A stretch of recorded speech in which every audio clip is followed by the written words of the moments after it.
Hola, bienvenidos a una sesión más de este ciclo del Círculo Bastiat, que estoy dedicando al tema de la propiedad en general y en particular a las ideas que Henry LePage expresa en su libro ¿Por qué la propiedad? Estamos ya en el capítulo 10, cuyo título es Propiedad, Mercado y Moralidad, aspectos éticos del derecho de propiedad en general, pero sobre todo del derecho de propiedad sobre los medios de producción. En la sesión anterior vimos lo que, según LePage, hay que rescatar del pensamiento de Arthur Shenfield en relación al tema de la ética de la propiedad. Arthur Shenfield, que nos presenta un punto de vista liberal clásico. El día de hoy vamos a ver lo que nos propone Richard Posner con relación al tema de la propiedad privada, en concreto de los medios de producción. Richard Posner, las virtudes de la ética económica. ¿Qué es lo primero que nos dice LePage al tocar el pensamiento de Richard Posner en torno a la propiedad? Dice, la eficacia económica de los procedimientos de mercado no basta por sí sola para legitimar una institución como la propiedad privada.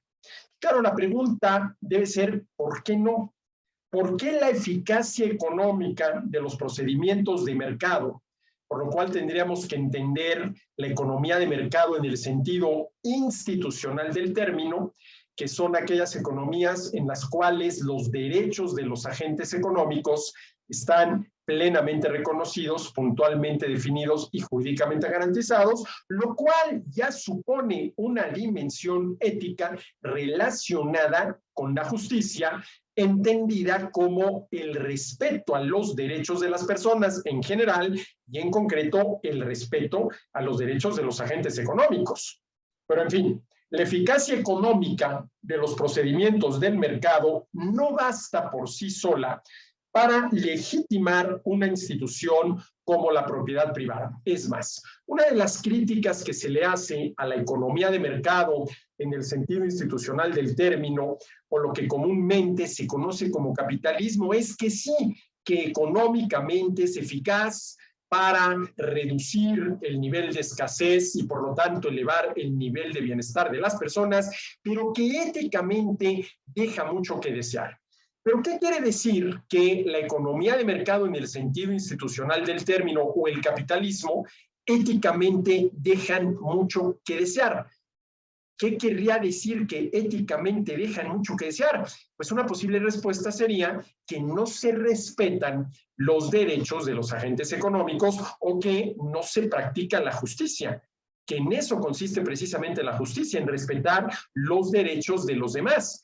Pero una economía de mercado en el sentido institucional del término, lo que comúnmente se conoce como capitalismo, es aquella en la cual los derechos de los agentes económicos, tanto por el lado de la producción, oferta y venta de bienes y servicios, como por el lado de la demanda, compra y consumo de los mismos, están plenamente reconocidos, puntualmente definidos y jurídicamente garantizados, todo lo cual, antes que tener una dimensión legal que la tiene una dimensión ética relacionada con la justicia. Pero bueno, en fin, la eficacia económica de los procedimientos del mercado no basta por sí sola para legitimar una institución como la propiedad privada, ¿sí? La eficacia económica es un concepto que no puede decirnos nada sobre los aspectos éticos de un sistema social. Es como si la eficacia y la ética perteneciesen a dos órdenes de valor completamente distintos, irreductiblemente inconciliables. Como si la eficacia no pudiera servir de ninguna manera como un criterio evaluador del carácter moral o no, justo o no. Este es el tema de la justicia, de nuestros actos y de nuestras instituciones. Repito lo que dice LePage, como si la eficacia económica, aquello que tiene la capacidad, ¿sí?, para producir más y mejores bienes y servicios para un mayor número de gente y por lo tanto para elevar el bienestar de las personas, no pudiera servir de ninguna manera como criterio evaluador del carácter moral o no, y dice LePage, justo o no, de nuestros actos y de nuestras instituciones. A ver, yo he sostenido ya desde hace muchos años que es económicamente eficaz lo que es éticamente justo. Y lo que es éticamente justo en el ámbito de la economía es reconocer plenamente, definir puntualmente y garantizar jurídicamente los derechos de los agentes económicos, que por un lado son el derecho a la libertad individual para poder producir, ofrecer y vender, y el derecho a la propiedad privada sobre los medios de producción necesarios para poder producir, ofrecer y vender, y por el otro lado, el derecho a la libertad individual para poder demandar, comprar y consumir, y el derecho a la propiedad privada sobre los ingresos necesarios para poder demandar, comprar y consumir. Eso es lo éticamente justo en el ámbito de la economía. Pero lo éticamente justo es una condición necesaria para la eficacia económica, entendiendo por eficacia económica, ¿sí?, el marco institucional que permite producir más y mejores bienes y servicios para un mayor número de gente. O dicho de otra manera, lo que permite minimizar la escasez y, por lo tanto, elevar el nivel de bienestar de las personas. ¿Sí? Yo he considerado, insisto, ya desde hace muchos años, y algo he escrito al respecto, que es económicamente eficaz lo que es éticamente justo. ¿Sí? Entonces, vuelvo a lo que dice LePage. La eficacia económica de los procedimientos del mercado no basta por sí sola para legitimar una institución como la propiedad privada. Al menos eso es lo que muchos críticos del capitalismo, o como yo prefiero llamarlo, la economía de mercado en el sentido institucional del término, opinan. La eficacia económica de los procedimientos de mercado no basta por sí sola para legitimar una institución como la propiedad privada. Es como si la eficacia y la ética perteneciesen a dos órdenes de valor completamente distintos, irreductiblemente inconciliables. Como si la eficacia no pudiera servir de ninguna manera como criterio evaluador del carácter moral o no. Me llama la atención lo que dice LePage, justo o no, porque ese es el tema, el de la justicia, de nuestros actos y de nuestras instituciones. En realidad, dice LePage, como ocurre con toda elaboración de la mente humana, la idea de eficacia económica transmite necesariamente una cierta concepción infusa de la justicia. Como ocurre con toda elaboración de la mente humana, la idea de eficacia económica transmite necesariamente una cierta concepción infusa de la justicia, ¿sí?, de la justicia. Sobre todo, si reconocemos que hay eficacia económica, ¿sí?, donde existe economía de mercado en el sentido institucional del término, ¿sí? ¿Cuáles son sus características? ¿Cuáles son sus implicaciones en términos de normas jurídicas y morales? ¿Cuáles son sus cualidades y sus defectos? ¿Sí? Todas estas cuestiones son muy a menudo, desafortunadamente, despreciadas por los economistas y por todos aquellos que por una u otra razón se presentan como partidarios de la economía de mercado o del orden liberal. Uno de los pocos que se ha interesado verdaderamente por ellas, ¿sí?, ha sido Richard Posner, economista, profesor en la Facultad de Derecho de la Universidad de Chicago. Actualmente, recordemos que este libro se escribió en 1900 1985, juez del Tribunal de Casación del Estado de Illinois y autor de un libro muy difundido en todas las universidades americanas y muy socorrido por todos aquellos que impartimos análisis económico del derecho, o lo que en inglés se conoce como Law and Economics. Economic Analysis of Law, publicado en 1974.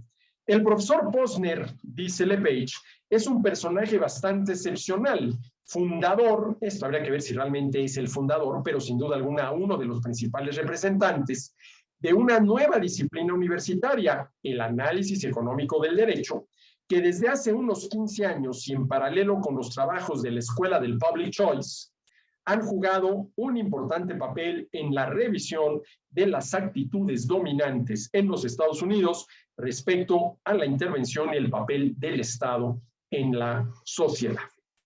Ahora, para entender la postura de Richard Posner, ¿sí?, LePage se va un poco más atrás.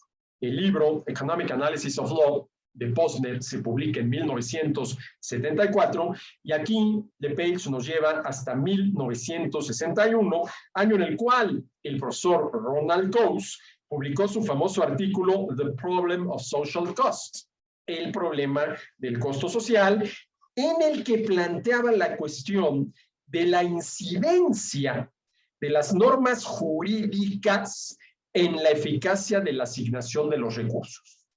La incidencia de las normas jurídicas, derecho positivo, ¿sí?, en la eficacia de la asignación de recursos que son escasos, por lo cual conviene que se asignen de la mejor manera posible, y esto quiere decir que se asignen a los usos que más, ¿sí?, aprecien al final de cuentas los consumidores.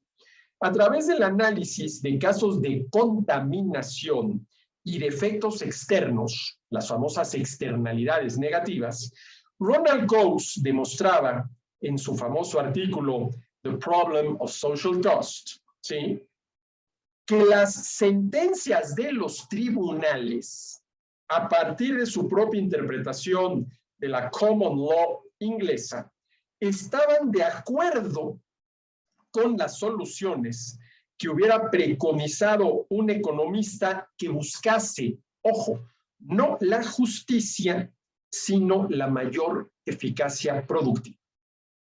A ver, ¿cuál fue uno de los resultados de las investigaciones, ¿sí?, de Ronald Coase? ¿Sí? Dice LePage, Coase demostrar que las sentencias de los tribunales que deben buscar la justicia, ¿sí?, a partir de su propia interpretación de la common law inglesa, estaban de acuerdo con las soluciones que hubiera preconizado un economista que buscase no la justicia, sino la mayor eficacia productiva. Lo cual remite a lo que he venido yo diciendo desde que iniciamos esta sesión. Es económicamente eficaz lo que es éticamente justo. ¿Sí? Partiendo de esta observación, algunos años más tarde, Richard Posner y otros economistas o juristas americanos emprendieron el estudio de los resultados a los que podría llegar la búsqueda consciente de la mayor eficacia económica si se aplicase sistemáticamente a la solución de los grandes problemas jurídicos que se plantean en una sociedad tan compleja y tan desarrollada como la nuestra, para comparar estos resultados con las soluciones reales ofrecidas por la jurisprudencia a lo largo de la historia y de la evolución del common law anglosajón. El common law anglosajón, ¿sí? Bueno. Posner, ¿sí?, acabó interesándose por la vertiente ética de las disciplinas de la eficacia económica. Los resultados de sus reflexiones en torno al tema fueron recogidos en una obra aparecida en 1982 y titulada The Economic of Justice, Teoría Económica de la Justicia, en la cual Posner trata de demostrar que la ética implícitamente contenida en la teoría económica liberal, no en cualquier teoría económica, en la teoría económica liberal clásica, parece ser más razonable, mejor equilibrada, más realista y responsable que la ética de inspiración esencialmente utilitarista que desde finales del siglo último inspira con mucha frecuencia al legislador occidental. Por lo tanto, Posner define así el concepto de eficacia económica. Es económicamente eficaz aquello que contribuye a elevar el nivel global de la riqueza producida y acumulada por la colectividad. O dicho de otra manera, es económicamente eficaz aquello que contribuye a minimizar a nivel global, ¿sí?, el problema de la escasez. Recordemos que el problema económico, con mayúsculas, es la escasez. ¿Cómo hay que entender la afirmación de que el problema económico, con mayúsculas, es la escasez? Como el hecho de que no todo alcanza para todos, menos en las cantidades que cada uno quisiera y mucho menos gratis. Y este es el punto a resaltar. Y mucho menos gratis. Porque quien esté dispuesto a pagarle al oferente el precio al cual está dispuesto a proveerlo, va a encontrar lo que quiera. Pero ya tuvo que pagar un precio. Y el que tengamos que pagar un precio por los bienes y servicios que necesitamos para satisfacer nuestras necesidades es consecuencia de la escasez. Porque si la escasez consiste en el hecho innegable de que no todo alcanza para todos, menos en las cantidades que cada uno quisiera y mucho menos gratis, entonces tenemos que responder a la pregunta: ¿qué y cuánto le toca a cada quien? Y la manera más eficaz y también muy importante, justa, de responder a la pregunta ¿qué y cuánto le toca a cada quien? Es dependiendo del precio que cada quien esté dispuesto a pagar. Esa es la manera más eficaz de minimizar la escasez. Y también es la éticamente justa, como ya veremos más adelante. Entonces, Posner define así el concepto de eficacia económica. Es eficaz aquello que contribuye a elevar el nivel global de la riqueza producida y acumulada por la comunidad. La riqueza global se define no solo teniendo en cuenta el valor monetario total del conjunto de los bienes y servicios producidos, sino también todo el excedente económico que resulta del hecho de que en un mercado competitivo el precio de venta de un bien se establece al nivel del valor que representa su adquisición por el llamado cliente marginal, ¿sí? Esto es interesante. A ver, la riqueza global, según la idea de Richard Posner, se define no solo teniendo en cuenta el valor monetario total del conjunto de los bienes y servicios producidos. Claro, porque hay que recurrir a alguna unidad dineraria para poder medir la riqueza, por ejemplo, de un país o la riqueza global. Porque necesitamos un común denominador para poder, por ejemplo, sumar automóviles con toneladas de trigo. ¿Y cuál es ese común denominador? El dinero. Porque la producción de bienes y servicios puede medirse, por ejemplo, en unidades, cuántos automóviles se producen, en toneladas, cuántas toneladas de trigo se producen, en cabezas de ganado, con cuántas cabezas de ganado se cuentan, y ahí nos vamos. Pero necesitamos un común denominador para poder sumar todas esas producciones y tener una idea de cuánto se está produciendo, ¿sí?, en términos totales.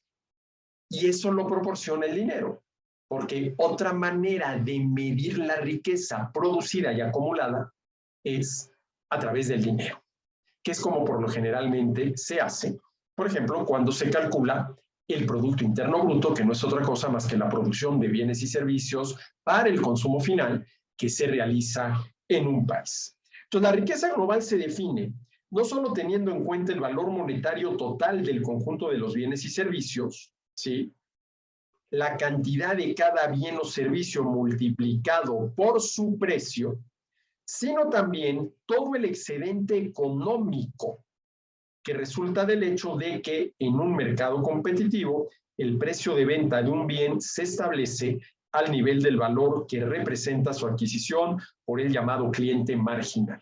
A ver, ¿a qué se refiere Posner cuando dice que la riqueza global se define no solo teniendo en cuenta el valor monetario total del conjunto de los bienes y servicios producidos, sino también tomando en cuenta todo el excedente económico? ¿A qué excedente económico se está refiriendo Posner? Al excedente del consumidor. ¿Qué es el excedente del consumidor? Voy a poner un ejemplo muy claro. A ver, vamos a suponer que el precio máximo o el máximo precio que yo estoy dispuesto a pagar por esta pluma es 100 pesos. Ese es el máximo precio que yo estoy dispuesto a pagar por esta pluma, ¿sí? Y vamos a suponer que el precio que termino pagando son 75 pesos. El precio máximo que estaba dispuesto a pagar son 100 pesos. El precio que terminé pagando es 75 pesos. Por lo tanto, podríamos decir que me ahorré 25 pesos. La diferencia entre el máximo precio que estoy dispuesto a pagar, 100 pesos, y el precio que efectivamente pago, 75, 25 pesos. Bueno, eso es lo que se conoce como el excedente del consumidor. La diferencia entre el máximo precio que un consumidor está dispuesto a pagar por algún bien o servicio y el precio que efectivamente termina pagando. Ahora, claro, para que ese precio sea el menor posible, se requiere que por el lado de la oferta exista la mayor competencia posible. Pero lo que está diciendo Posner es que la riqueza debería medirse no solamente por, como dice él, ¿sí?, el valor monetario total del conjunto, perdón, de los bienes y servicios producidos, sino también por todo el excedente económico que es el excedente, ¿sí?, del consumidor. Y claro, ¿por qué? Porque, a ver, si yo estoy dispuesto a pagar hasta 100 pesos por esta pluma y pago nada más 75, tengo 25 pesos, ¿sí?, que puedo destinar a la compra de algún otro bien o servicio, lo cual contribuye a minimizar o a reducir, no necesariamente minimizar, llegar al mínimo posible, pero sí a reducir mi nivel de escasez. Y por lo tanto, a elevar, no necesariamente maximizar, llegar al máximo posible, mi nivel de bienestar. Y precisamente de eso trata la economía, ¿sí?, de minimizar lo más posible el fenómeno de la escasez, en el entendido de que nunca vamos a solucionar ese problema, de que nunca vamos a vivir en un mundo en el cual todo alcance para todos en las cantidades que cada uno quisiera y mucho menos gratis. Nunca vamos a vivir en un mundo así, por lo cual nunca vamos a resolver, llamémosle así, el problema de la escasez. Pero vaya que hemos sido muy eficaces en minimizar el problema de la escasez. Y a mayor excedente del consumidor, ¿sí?, más y mejores posibilidades de que ese consumidor minimice su nivel de escasez y por lo tanto maximice su nivel de bienestar. Y por lo tanto maximice su nivel de bienestar, ¿sí?, su nivel de bienestar, ¿sí? Bueno. Ahora, regreso para tener presente algo que hay que tener presente para poder seguir avanzando, ¿sí? Dice, Posner acabó interesándose por la vertiente ética de las disciplinas de la eficacia económica. La vertiente ética de las disciplinas de la eficacia económica. Los resultados de estas reflexiones fueron recogidos en una obra aparecida en 1982, titulada The Economic of Justice, Teoría Económica de la Justicia. Y en ella, Posner trata de demostrar que la ética implícitamente contenida en la teoría económica liberal clásica,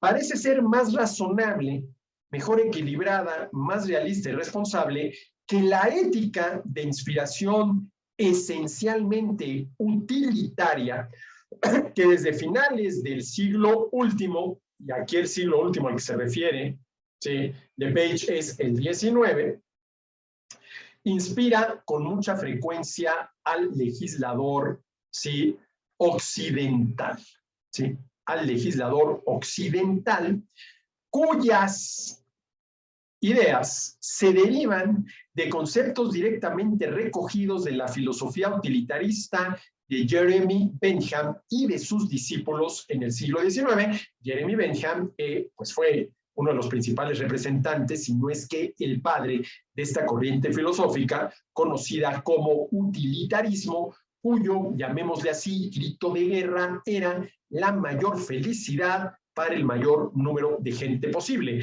lo cual quiere decir que nosotros deberíamos de actuar siempre buscando la mayor felicidad para el mayor número de gente, para lo cual, antes de actuar, tendríamos que llevar a cabo lo que el mismo Jeremy Bentham llamó el cálculo felicífico. ¿Sí? Es una formulita muy ingeniosa, pero que no sirve absolutamente para nada, que inventó Jeremy Bentham para calcular cuánta felicidad le iba a provocar a los demás nuestra conducta.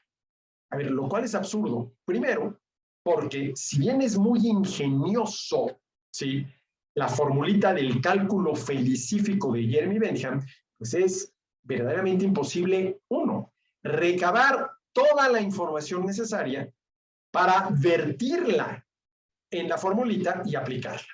Y suponiendo que se pudiera recabar toda la información necesaria para vertirla en la formulita y saber qué tanta felicidad o infelicidad le va a causar a los demás una determinada conducta nuestra, pues eso supondría que antes de llevar a cabo cualquier conducta, salvo que estuviéramos aislados en una isla desierta al margen del resto de la humanidad, tendríamos que aplicar la formulita, lo cual es verdaderamente, insisto, muy ingenioso, pero sí, pues imposible de practicar. Pero además, y por ahí viene la crítica de Posner y de muchos otros a esta ética, digámoslo así, utilitarista. A ver, ¿qué es lo que una persona debe tomar en cuenta a la hora de actuar?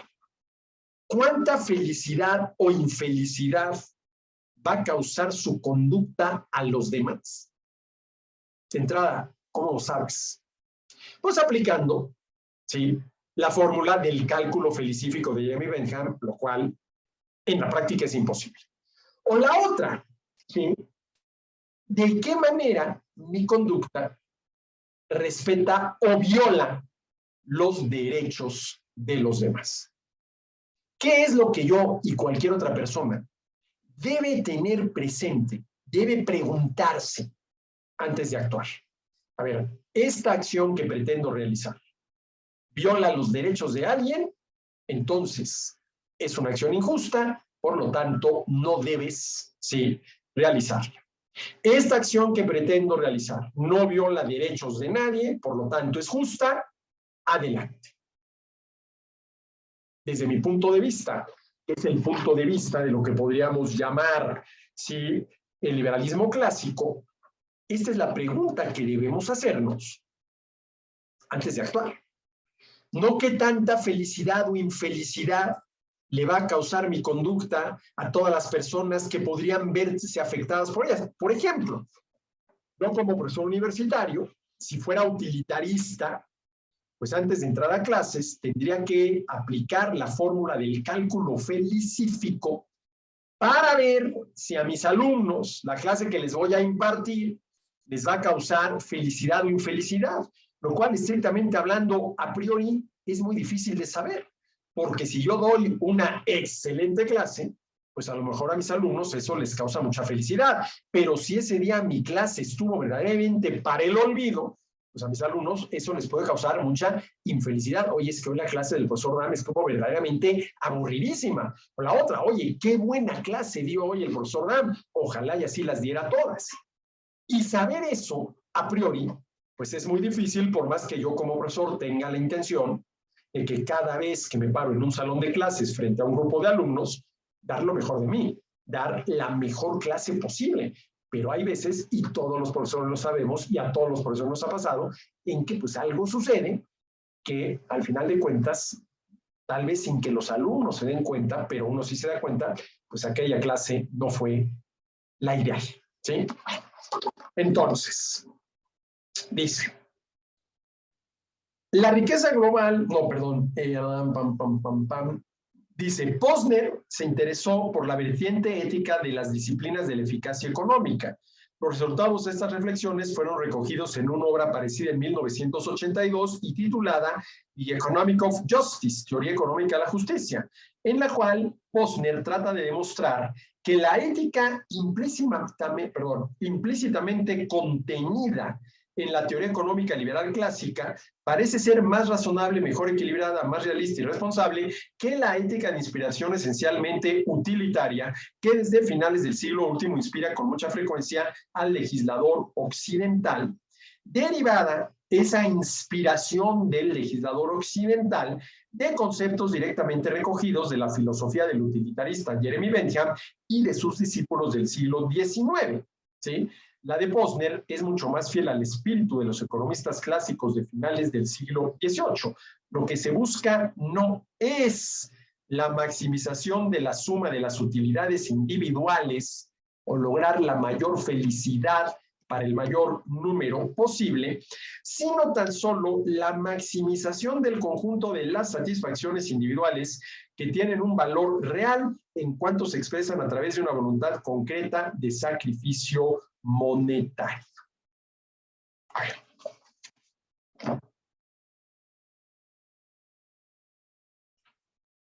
El mercado. El mercado es la relación de intercambio entre un comprador y un vendedor. Esa es la definición correcta de mercado. La relación de intercambio entre un comprador y un vendedor, cuyo resultado es un bien común, porque cada una de las partes valora más lo que recibe que lo que da a cambio, porque si así no fuera, pues no intercambiaría. El resultado del mercado es un bien común. Bien porque ambas partes ganan. Común porque ambas partes ganan. ¿Y esto qué quiere decir? En términos técnicos desde el punto de vista económico. Que el resultado del intercambio es una mayor utilidad para todas las partes involucradas, que es por un lado el comprador y por otro lado el vendedor, porque cada una valora más lo que recibe que lo que da a cambio, y la valora más porque la utilidad que le reporta lo que recibe es mayor que la utilidad que le reportaría aquello a lo que están cediendo, aquello a lo que está renunciando, ¿sí?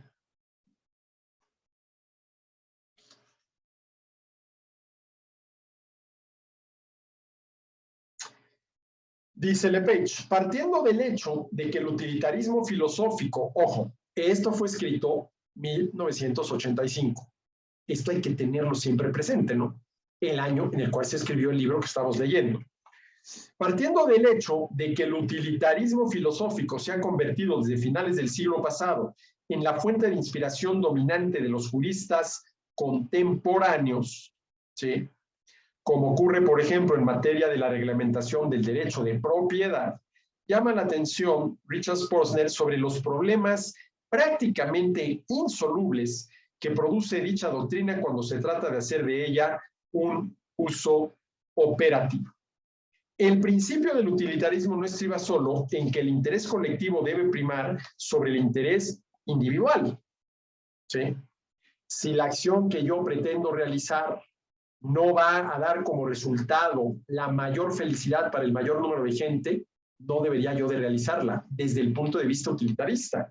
El principio del utilitarismo no estriba solo en que el interés colectivo deba primar sobre los intereses individuales, sino también y sobre todo en que el uso público de la coacción, y allá aparece el gobierno, es legítimo aun cuando entrañe el sacrificio de ciertos individuos, ya que se supone que tal decisión dará a una mayor utilidad que el sacrificio producido. Ahora voy a poner un ejemplo de redistribución del ingreso.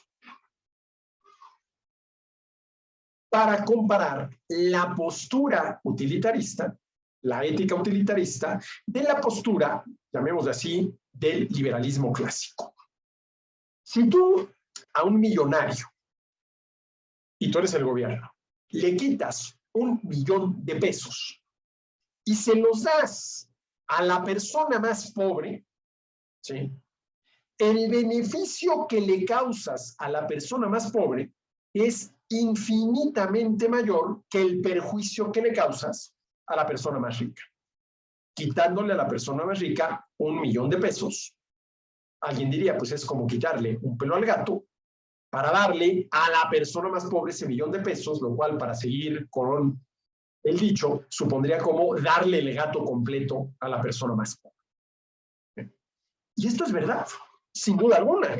Tú le quitas 1 millón de pesos a la persona más rica y se lo das a la persona más pobre, y el beneficio que le causas a la persona más pobre es infinitamente mayor que el perjuicio que le estás causando a la persona más rica. Esto es cierto, independientemente de que no podamos medir de manera objetiva ese perjuicio y ese beneficio, sin duda alguna. Repito, que le quitas 1 millón de pesos a la persona más rica y se los das a la persona más pobre, y el beneficio que le causas a la persona más pobre, independientemente de cuánto sea, es infinitamente mayor que el perjuicio que le causas, independientemente de cuánto sea, a la persona más rica.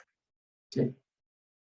Por lo tanto, considerando a las dos personas, la más rica y la más pobre, podríamos decir que la utilidad de esta comunidad formada por la persona más rica y la persona más pobre, gracias a la redistribución del ingreso, aumentó.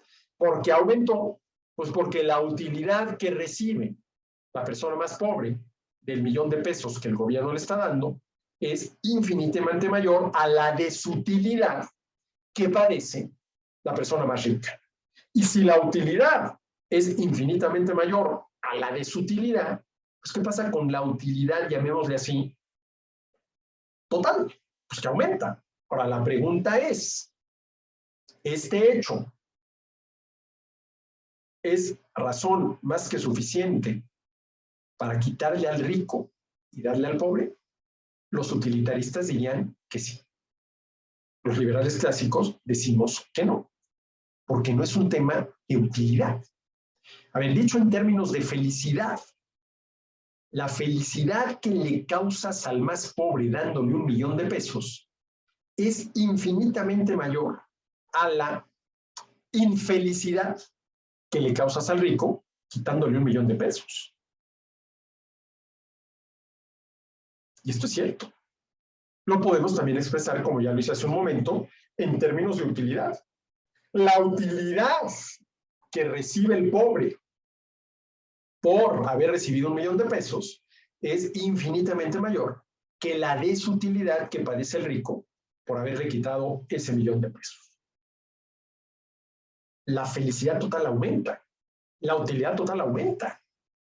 La colectividad, el rico y el pobre, sale mejor parada, porque hay mayor felicidad, hay mayor utilidad. Ahora, claro, el problema está en que, estrictamente hablando, esa colectividad, pues hijo, estamos hablando de dos personas que habría que considerarlas como individuos, no como parte de una colectividad, que no deja de ser una abstracción, ¿sí?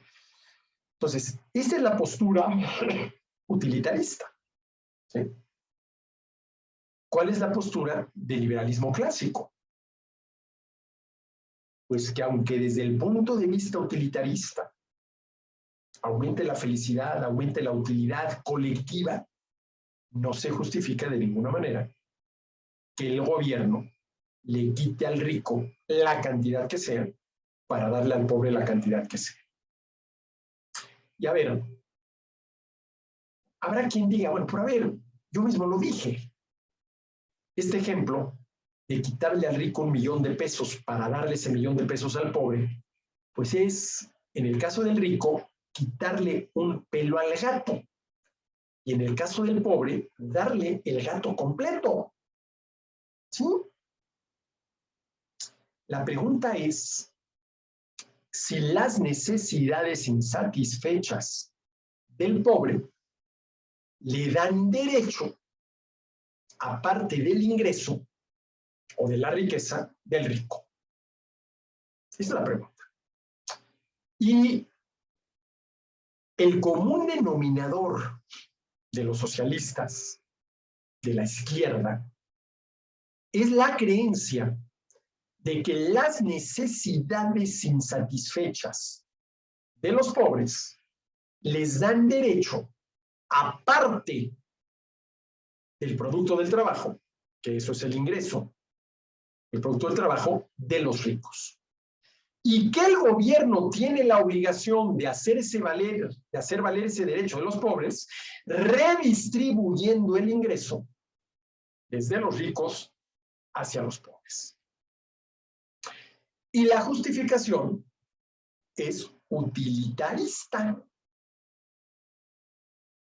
Vuelvo a la figura del gato. Le quitas 1.000.000 de pesos al rico y es como quitarle un pelo al gato. Le das ese 1.000.000 de pesos al pobre y es darle el gato completo al pobre.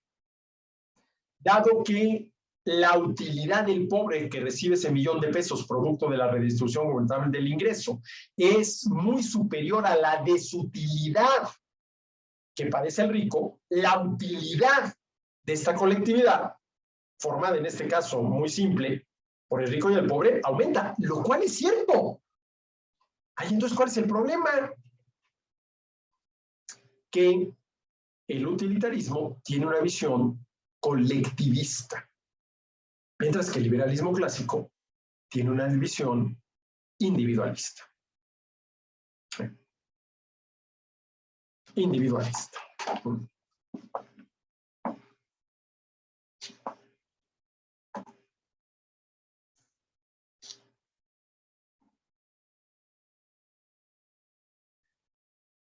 Dice Lepage, refiriéndose a Posner, todo intercambio realizado voluntariamente aumenta necesariamente el nivel global de felicidad en el mundo, ya que si una de las partes hubiera perdido en él, nunca se hubiera realizado el intercambio. ¿Sí? Esta es la solución del utilitarismo liberal. ¿Sí? Utilitarismo liberal. ¿Sí? Pero tal solución supone que el intercambio no implica ninguna externalidad en detrimento de terceros, condición que se cumple raramente, y parte de la hipótesis un tanto arriesgada de que en el punto de partida la distribución de los bienes intercambiados estaba ya de acuerdo con el criterio de maximización de las utilidades. ¿Sí? Y por ahí se va todo el tema de las externalidades, ¿sí? De las externalidades, ¿sí? Pero bueno, a ver.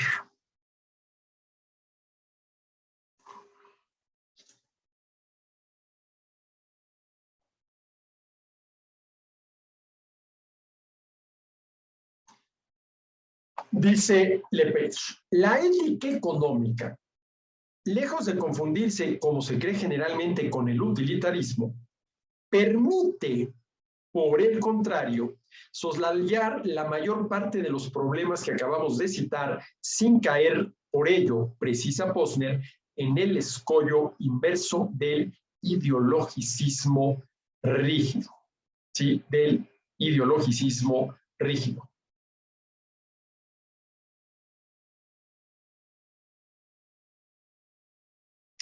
Tomemos el caso de dos individuos que desean un objeto, por ejemplo, un collar cuyo valor en el mercado es 10,000 francos. El primero de estos individuos está dispuesto a pagar 10,000 francos para adquirirlo. El segundo no tiene este dinero y está dispuesto a robar, incluso corriendo el riesgo de una sanción, cuyo valor en equivalencia monetaria es también para él de 10,000 francos. Desde una óptica estrictamente utilitarista, nada nos permite afirmar si el deseo de uno es más legítimo que el del otro. Si el valor del collar para el propietario anterior era solamente 8,000 francos, tanto si es comprado por el primero como si es robado por el segundo, el valor social de los dos actos será idéntico. Cada uno de ellos aumenta la suma total de felicidad en el mundo, la suma de utilidades en 2,000 francos.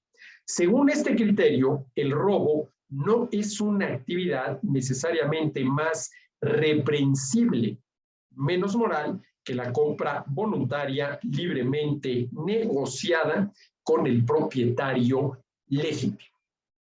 Con el propietario legítimo. A ver, ¿qué es lo que está diciendo, ¿sí?, Lepage a partir de lo que dice Posner? Dice, a ver, vamos a suponer dos individuos A y B que quieren un mismo objeto, un collar cuyo precio es 10,000 francos. A está dispuesto a pagar los 10,000 francos.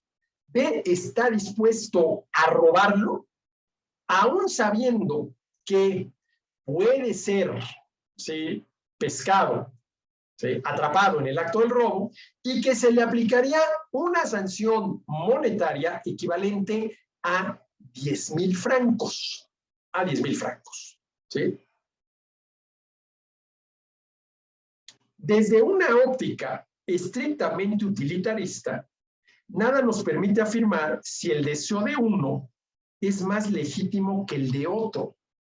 Si el deseo de A de comprar el collar pagando los 10,000 francos es más legítimo que el deseo de B de robárselo, enfrentando la posibilidad de que, ¿sí?, lo atrapen en el robo y le apliquen una sanción monetaria de 10,000 francos. Desde una óptica estrictamente utilitarista, nada nos permite afirmar si el deseo de uno es más legítimo que el del otro. ¿Por qué? Si el valor del collar para el propietario anterior era solamente de 8,000 francos, tanto si es comprado por el primero, el que paga los 10,000 francos, como si es robado por el segundo, el valor social de los dos actos será idéntico. Será idéntico. Cada uno de ellos aumenta la suma total de felicidad en el mundo, la suma de utilidades en 2,000 francos. Según este criterio, el robo no es una actividad necesariamente más reprensible, menos moral que la compra voluntaria libremente negociada con el propietario legítimo. Con el propietario legítimo. Si seguimos el criterio del intercambio y del enriquecimiento, que es el de la teoría económica, no la del utilitarismo, las cosas son diferentes. La posición del primero, el que está dispuesto a pagar los 10,000 francos por el collar, aparece de entrada moralmente superior a la del segundo, quien está dispuesto a robarse el collar sabiendo que existe la posibilidad de que lo atrapen robando y le apliquen una multa pecuniaria de 10,000 francos. Simplemente porque solo puede satisfacer su deseo si por su propio acto contribuye simultáneamente a mejorar el bienestar de la otra parte, que es el dueño del collar que está dispuesto a venderlo por 10,000 pesos. Por 10,000 pesos. ¿Sí? Es decir, si A le compra el collar a su dueño y le paga 10,000 pesos, es un intercambio. Hay mercado.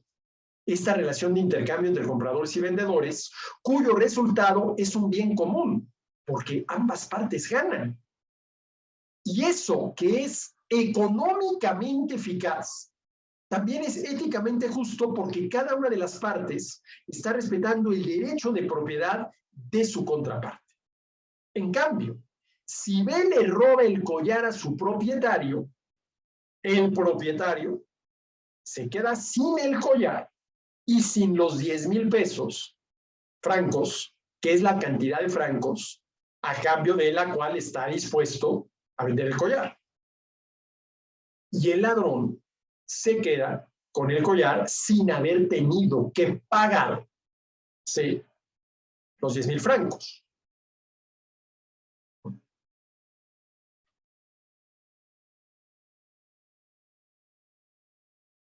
Además, ojo, los 10,000 francos con los que paga su compra, los 10,000 francos con los que paga la compra del collar, ¿sí?, representan por sí mismos la contrapartida de un poder de compra que solo ha podido ser reunido gracias a una serie de actos productivos anteriores. Aquí lo que estamos suponiendo es que A dispone de esos 10,000 francos para comprar el collar porque son producto de su trabajo, son su ingreso o parte de su ingreso, ¿sí? ¿Y esto qué quiere decir? Que A tuvo que participar en la producción de algún bien o servicio, participación a cambio de la cual alguien estuvo dispuesto a pagarle un sueldo, un salario, una remuneración, unos honorarios, una comisión, lo que ustedes gusten y manden. Esto es importante. Dice, además, los 10,000 francos con los que paga su compra representan por sí mismos la contrapartida de un poder de compra que solo ha podido ser reunido gracias a una serie de actos productivos anteriores. Resulta que la satisfacción del deseo del primero solo ha sido posible en definitiva porque anteriormente había contribuido ya a mejorar el nivel de bienestar de otros muchos a los que ni siquiera conocía.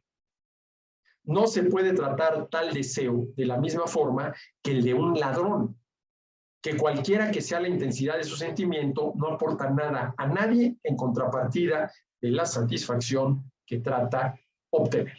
A ver. Yo soy A.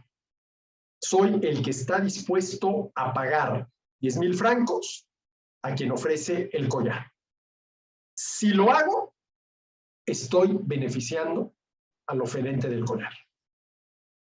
Él valora más los 10,000 francos que le estoy pagando y el uso que hará de los mismos que el collar. Y yo valoro más el collar que los 10,000 francos y el uso que podría darle a los mismos que le pagué al oferente del collar. Ambos ganamos. Pero además, si yo no me robé esos 10,000 francos para pagar el collar y esos 10,000 francos son parte de mi ingreso y el ingreso es el producto del trabajo de cada quien, antes de que yo pueda pagar los 10,000 francos por el collar, con lo cual beneficio al vendedor, ¿sí?, y me beneficio a mí, tuve que haber beneficiado a alguien más que estuvo dispuesto a pagar por mi trabajo. Porque esos 10,000 francos son parte de mi ingreso, parte del producto de mi trabajo, para lo cual tuve que haber trabajado. Y esto quiere decir, tuve que haber trabajado o participado en el trabajo produciendo bienes y servicios a cambio de los cuales alguien estaba dispuesto a pagar un precio. Un deseo que se expresa por un acto mercantil, estoy dispuesto a pagarte por aquello que tú tienes y yo necesito. Un deseo que se expresa por un acto mercantil tiene un valor moral superior, no tanto porque se apoye en una transacción puramente voluntaria de la que está excluida toda coacción, el robo del collar, ¿sí? Sino porque no puede ser satisfecho más que como contrapartida de una serie de actos anteriores que han contribuido ya, por su parte, a enriquecer a la colectividad. ¿Sí?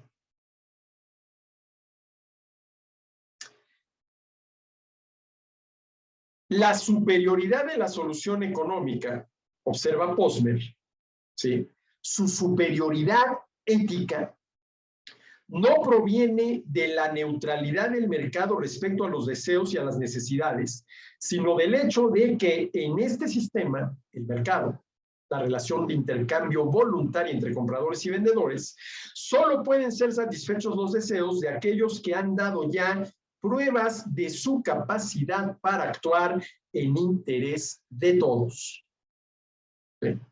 Aun cuando no sean guiados más que por motivaciones estrictamente individuales. El mecanismo de los precios y del libre mercado introduce necesariamente una instancia superior que ni siquiera el más rico puede tener interés en sobrepasar. El mercado introduce automáticamente una especie de provisión mínima del derecho de las minorías o de los menos ricos a participar en el reparto de los bienes producidos. Ahora, esto de reparto de los bienes producidos habría que entenderlo, porque dicho así, pues pareciera ser que hay alguien que reparte, y no, ¿sí? En participar en la posibilidad, si se tiene ingreso suficiente, de disponer de bienes y servicios. Ojo, en la posibilidad de participar. Si se tiene ingreso suficiente, si se genera ingreso suficiente, si uno es capaz de realizar un trabajo por el cual alguien está dispuesto a pagar un precio para poder demandar y comprar esos bienes y servicios. Todo consumidor, entendido por consumidor, el que pague el precio del bien o servicio que necesita, antes de ser consumidor, tuvo que haber sido productor. Porque produciendo, ofreciendo y vendiendo bienes y servicios es como se genera el ingreso que nos permite actuar como consumidores en función de nuestro propio trabajo, no de las dádivas que alguien más te dé, no de las dádivas que alguien más te dé, ¿sí? Y entonces, lo que dice al final de cuentas Richard Posner, podríamos pasarnos todavía, ¿sí? Pues un par de horas, ¿sí? Comentando, ¿sí? Lo que dice Posner, es que lo éticamente justo no es la redistribución del ingreso por parte del gobierno, sino el intercambio de bienes y servicios de parte de los individuos. De parte de los individuos. Porque la redistribución del ingreso de parte del gobierno, sí, su resultado no es un bien común. Porque aunque quitarle 1 millón de pesos al rico es como quitarle un pelo al gato, le estás quitando. Es la famosa expoliación legal de la que hablaba Federico Bastián. Y aunque obviamente ese 1 millón de pesos que le quitas al rico dándoselo al pobre aumenta la utilidad total, la felicidad total, porque la felicidad que le causa al pobre es mayor que la infelicidad que le causa al rico, o la utilidad que le reporta al pobre es mayor que la desutilidad que le causa al rico, ¿sí? Al final de cuentas, ahí lo que tenemos es una expoliación legal. Aunque sea poco, el equivalente al pelo de un gato, al rico se le está expoliando. Mientras que con el intercambio, ambas partes ganan. Pero ¿cuál es la condición para que pueda haber intercambio? La propiedad privada. Porque lo único que legítimamente puedo yo ofrecer a la venta es lo que es mío. Y lo que recibo cuando compro algo no es solamente la propiedad física, por ejemplo, del bien, ¿sí?, que compré, sino el derecho de propiedad sobre ese bien. Bueno, pues hasta aquí esta sesión del Círculo Bastiat, y en la siguiente veremos al tercero de los autores que menciona LePage en este su 10º capítulo, que es nada más ni nada menos que Murray Rothbard y los libertarios con su vuelta al derecho natural, pero eso ya será en la próxima sesión. Por lo pronto, muchas gracias.